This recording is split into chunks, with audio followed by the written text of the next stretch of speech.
What's going on, guys? It's Tickers here, back with another video. You probably noticed the camera's improved, baby. We got a brand new phone, got a brand new Google Pixel, and I'm using that as my webcam now, man. Oh, it looks so good. It looks so nice and clean. In today's video, guys, we're going to talk about crypto. We're going to talk about this massive crash that just happened in Bitcoin and Ethereum. And oh, you see what happened to Solana, man? It's down to like $15, $16. We got a little video we're gonna watch right here and react to. Discuss all this.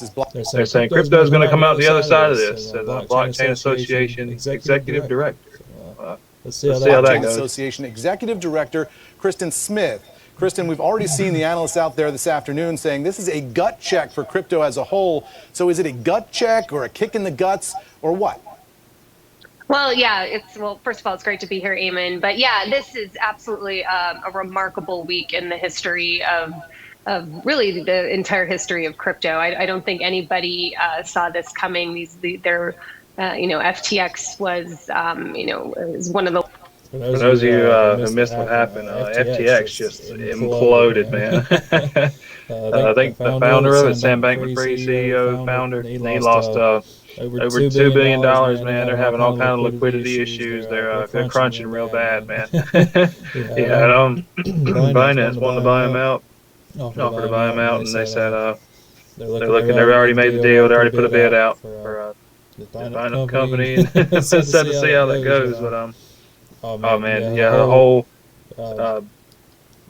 FTX ecosystem just went down, man. The whole thing's bad. They brought down Solana with it. They brought down the FTT token, like they brought down the entire crypto market. To be honest, man, this is akin to the people are equating this to like the Lehman Brothers bank back in like 2008 during the recession, 08 recession. People are equating this is the crypto's moment for that.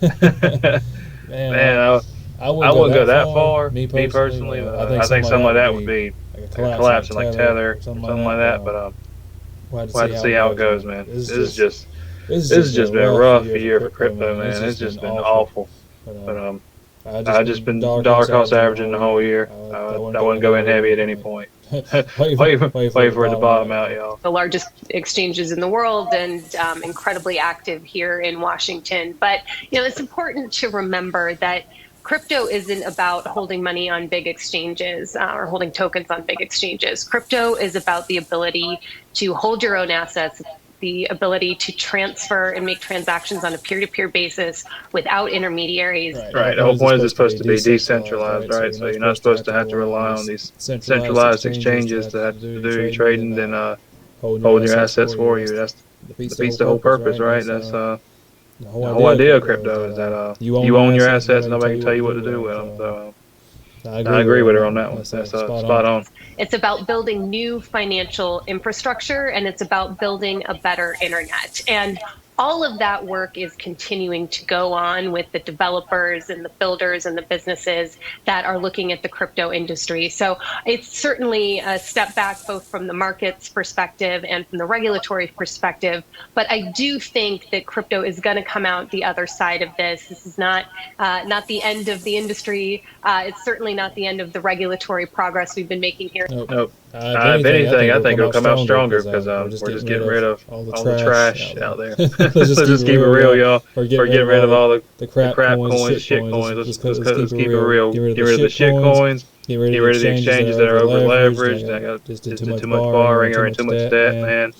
So yeah, I think it's going to be a really good situation for crypto. Long term, anyway. Short term is going to be bad. You're going to see a lot of pain in the crypto market short term. Long term, oh yeah, absolutely. This is going to be a big deal for crypto. When the regulation comes, man, and we get the stablecoin whole situation sorted out, they decide whether or not certain cryptos are securities and which ones aren't, man.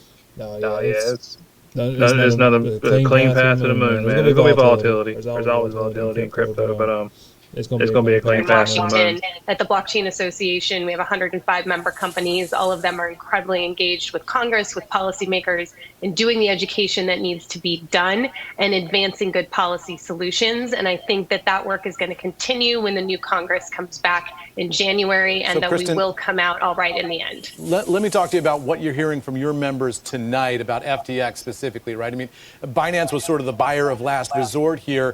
That fell through. They were saying Sam Bankman was the buyer of last resort, man. So can you really even trust that? Because, I mean, they were saying that Sam Bankman and FTX were buyers of last resort for other exchanges. They were buying out exchanges all year. They bought out, I can't remember, they bought out like that one, was it Bitfinex or whatever? They bought them out or something. They bought out so many of these little exchanges, man. They were just blowing money. Like I said in my last video, makes me worry about some of the other ones that have just been blowing through a lot of money, like Crypto.com or some of the other more ones that are just, the coins aren't exactly, reputable, but had a lot of hype around them last year. It makes you wonder and worry about them too. Are they struggling with the same liquidity crisis? And even these ones that are so-called lenders of last resort, or are they really though? I mean, would you trust them? I mean, I don't know, man. And Binance coming out and saying, look, we looked at the books here and we don't like what we see. That doesn't help them find another buyer out there of even laster resort, if that's a thing. So what happens to FTX in the short term? Yeah, no, I think that's the big question, and I think that's really what's spooking markets with the drop in prices this evening. I do think it's important to remember from a U.S. perspective that at least as of now, the FTX U.S. customers and the Binance U.S. customers are not part of any deal that was supposed to have happened that is falling through. This is really international, overseas, global customers who are using the FTX exchange that are going to have some issues. So I think it'll be interesting to see if someone can step in. I think the fact that Binance is, backing away after having gone through what was apparently a period of intense negotiation that led to the announcement yesterday morning that they were considering it. The fact that that fell through, I think, is troubling. Certainly, a tremendous amount of scrutiny on FTX. We've seen the CFTC, the SEC, and the Department of Justice are starting to look at it here in the United States. But I know that global regulators are looking at it as well. So yeah, definitely a black eye on the face of crypto. Yeah, it's gonna. There's gonna be a huge fallout from this. Yeah, they're already looking to regulate crypto, man, with like the stablecoin stuff like I was just talking about. But now it's just they're gonna throw the book at crypto. You already got a lot of politicians that are anti-crypto. We just had the elections, and I think we got a few more in there that are already anti-crypto as well. It's going to be a rough little period for crypto for the next, I'd say for the next year, maybe 2 years. It might be. At least till we get to the elections, and we might get some new politicians in to see how it goes. But I think long term, the regulation will help bring more adoption to crypto. People are going to realize how useful this technology really is. And if not, the Bitcoin, Ethereum, and the ones you know about now, it'll be one in the future that will definitely take over. I think Bitcoin's going to be the one that does it. I think Ethereum and a lot of the layer ones that are really popular right now are going to be at least contenders in this space. But again, no one knows. I don't have a crystal ball, that's for sure. It's not the whole patient. Is it too simplistic to look at this and say, look, this is one big player just sticking the shiv in another big player in a moment of weakness? I mean, Binance came out and said, look, FTX needed help. We agreed to this non-binding deal. Then after a certain period of time, they say, well, wait a second, we looked at the books and it's no good, people, we're out. That seems like that's pretty much, putting the knife in, right? It's putting the knife in, but yeah, I think the evidence is starting to pour out that there were some significant problems. Man, look at how much the market cap has cratered, man. This thing was $3 trillion just a year ago. Man. And now we're floating at just over, what is it, like 1.5 trillion, just under it. The whole crypto market's just been cut in half at least, more than that, honestly. 871 billion, sorry. That's it up top there. There's open my eyes a little more. Man, it went from 3 trillion to 871 billion, y'all. That is huge. That's more than a 70% drop, man. Oh. man, that is insane. Oh man. How low can it go? How low can it go, y'all? What do y'all think? What's y'all thinking? What's What's going to be the bottom for Bitcoin? I'm thinking it's heading back to 13, maybe 12. Maybe you can get back down there to that 700-800 level. Ooh, it's nasty at FTX. I mean, I think if you're a U.S. customer and you go to one of the large U.S. exchanges, they're holding that asset on your behalf. They're a custodian of that asset. Crypto exchanges that are holding customer funds are not supposed to be acting as banks, and that appears to be, what FTX was doing, at least by some of the initial reports that we've seen. And so I think that this is an anomaly. This is not what most actors in this ecosystem are doing. But yeah, it's certainly troubling. I think there's going to be a tremendous amount of investigation and attention on this next year. If it's an anomaly, it's a very big anomaly tonight. Let me ask you one last question before we let you go. The crypto industry has sort of likened itself to the CFTC. They say that's sort of the group that we want regulating us, not necessarily the SEC. That's been the argument we've heard.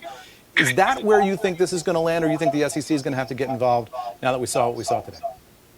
Yeah, no, listen, I think they're dodging the whole security thing. Which, to be fair, let's be honest here. Though. Most cryptos aren't really securities that, not to my knowledge, not to my opinion, really.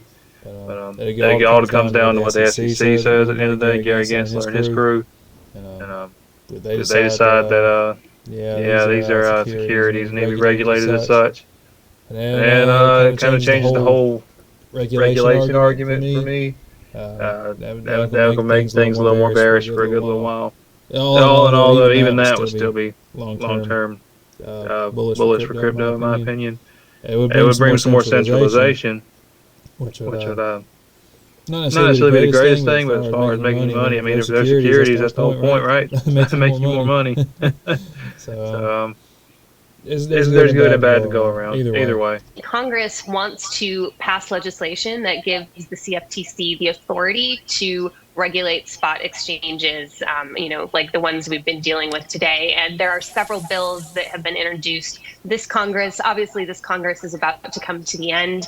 But I do think that those bills, the Responsible Financial Innovation Act by Lummis and Gillibrand, the Digital Commodity Exchange Act, also the Digital Commodities Consumer Protection Act, I think all of those are going to resurface again. And there's going to be a very serious conversation about figuring out the right way to regulate centralized exchanges, and separately from that, figure out what, if anything, needs to be done with this world of DeFi, because the true crypto is happening in the DeFi. CeFi, these centralized exchanges, they're the on-ramps to this crypto world. It's the DeFi stuff that would prevent the types of problems that we've seen with FTX in the past 72 hours. And so, I'm really optimistic. There's a lot of good, smart, hardworking people here in Washington that are doing the right things and having the right discussions. I think the bulk of the industry is sitting at the table and is prepared to have these conversations. And, we're excited to be here. And yeah, it's going to be a rough time here in the short term, but I think in the long term, we're going to be great. Kristen. Boom.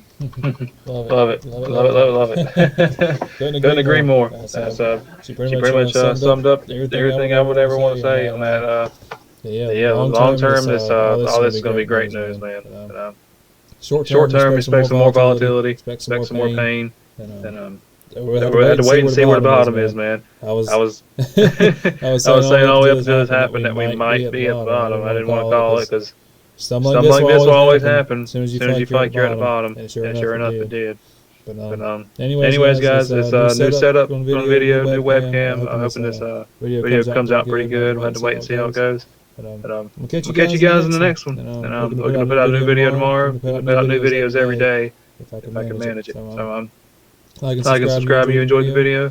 Follow me at Twitter at Chris Mike Duncan. Tickers and tokens, same handle, same page, icon, handle, brand, all of it. Take care, guys. See you in the next one.